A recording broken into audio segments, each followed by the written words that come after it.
Assalamualaikum warahmatullahi wabarakatuh. Perkenalkan, nama saya Muhammad Rifki dari Prodi Manajemen 23B. Di sini saya ingin mempresentasikan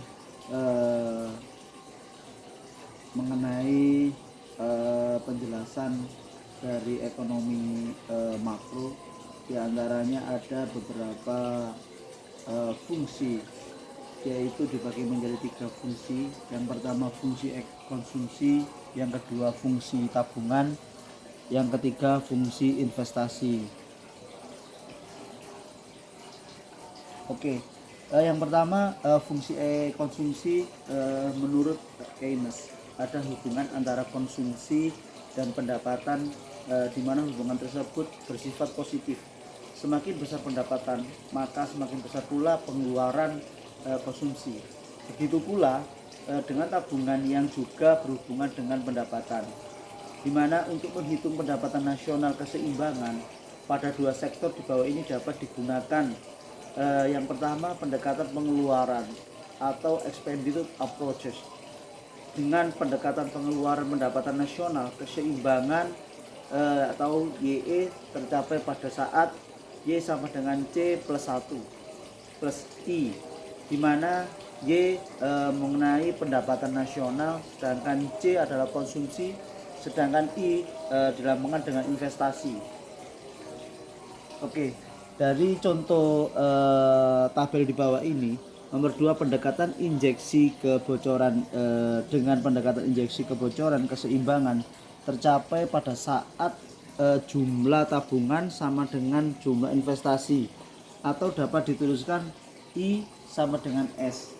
Berikut contoh tabel hubungan pendapatan konsumsi tabungan, di mana di sini ada terdapat 3 tabel. Yang pertama pendapatan atau disposable atau dirumuskan dengan YD. Yang kedua net saving plus atau di saving atau minus. Yang ketiga pengeluaran konsumsi. Untuk poin pertama, misalkan kita mendapat pendapatannya 24.000,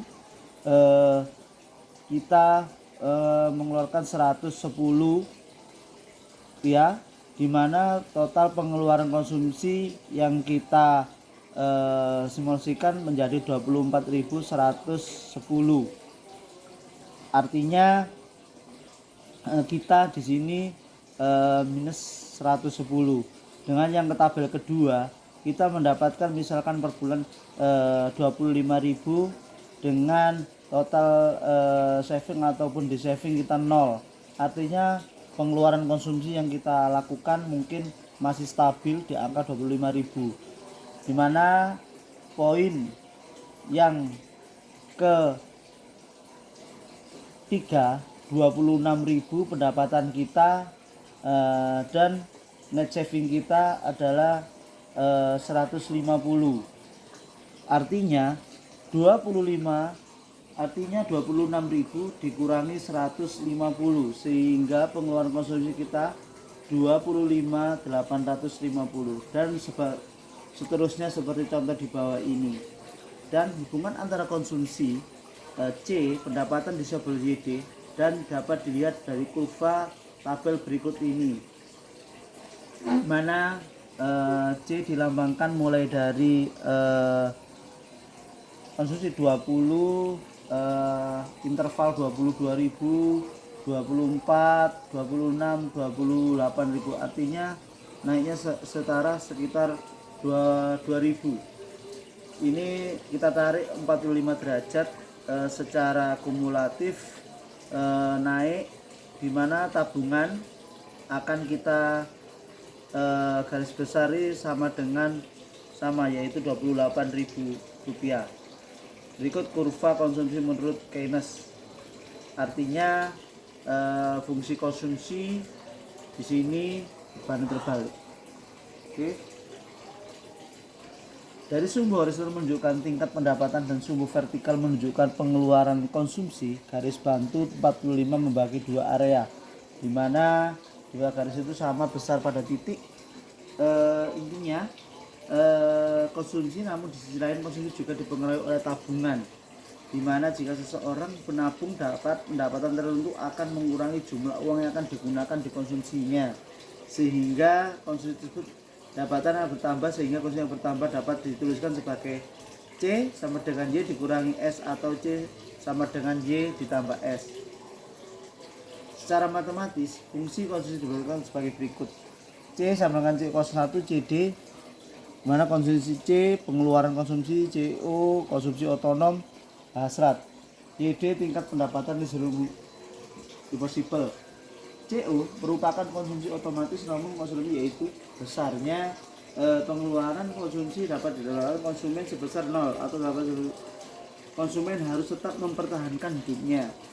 Dana yang digunakan dapat diperoleh dari 3 sumber, yaitu mengambil tabungan, menjual aset, hutang. Namun dari dana yang digunakan ini diperoleh 3 sumber ini, apabila kita tidak menghemat, dalam artian kita pakai terus-menerus, lambat laun akhir bulan akan habis juga dipakai kebutuhan untuk hal tersebut. 2. Fungsi tabungan. Tabungan dirumuskan dalam artian atau S atau saving, merupakan sisa pendapatan tidak dibelanjakan oleh konsumen, atau secara matematis dapat dituliskan S sama dengan Y dikurangi C. Di sini S dilambangkan tabungan, Y besarnya pendapatan, C konsumsi. Dengan kata lain, besarnya pendapatan menentukan jumlah yang dikeluarkan untuk konsumsi ditambah dengan jumlah yang ditabung oleh secara matematis dapat dituliskan Y sama dengan C sama plus S. Karena Y sama dengan fungsi tabungan dapat dituliskan sebagai berikut. S sama dengan Y dikurangi CO plus CY. S juga sama dengan Y, rumus berikut. Oke, dari fungsi tabungan, C merupakan tabungan otomatis konsumen, yaitu besarnya tabungan pada saat pendapatan konsumsi sebesar 0. Tanpa adanya pendapatan, konsumen tidaklah mungkin dapat menabung, sehingga besarnya tabungan otonom pasti negatif. Karena itu dananya digunakan untuk mengkonsumsi. Oke, di sini kita lihat tabel, ada di mana fungsi tabungan ini dapat disusun bentuk grafik secara gratis. Kita tarik sumbunya di sini S, dilambangkan besarnya tabungan. Di sini ada Y tingkatan pendapatan, sehingga tingkat yang tabung kita garis lurus dari 40 derajat sampai dengan Y. Nantinya kita tarik delta Y di sini adalah saving cost ataupun matematis. Oke. Secara matematis MS dapat dituliskan sebagai berikut. MPS adalah sama dengan delta S dibagi dengan delta Y. Fungsi tabungan ini dapat divisualisasikan dalam bentuk grafik. Secara grafis, sumbu vertikal merupakan tingkat tabungan dan sumbu horizontal menunjukkan tingkat pendapatan nasional. Oke. Yang ketiga, fungsi investasi. Menurut teori investasi, ada beberapa faktor yang memengaruhi besar kecilnya investasi, diantaranya yaitu tingkat suku bunga.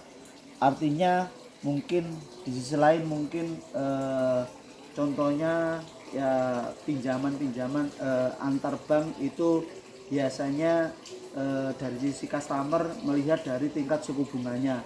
Mungkin ada yang berbeda, ada yang 1% dari bank A, yang kedua mungkin bank B tingkat suku bunganya 2%. Dari situ mungkin bisa difungsikan mungkin dalam teori pendapatan nasional. Variabel investasi sebagai variabel yang bersifat eksogen, yaitu variabel yang nilainya tidak dipengaruhi oleh variabel lain di luar variabel investasi itu sendiri.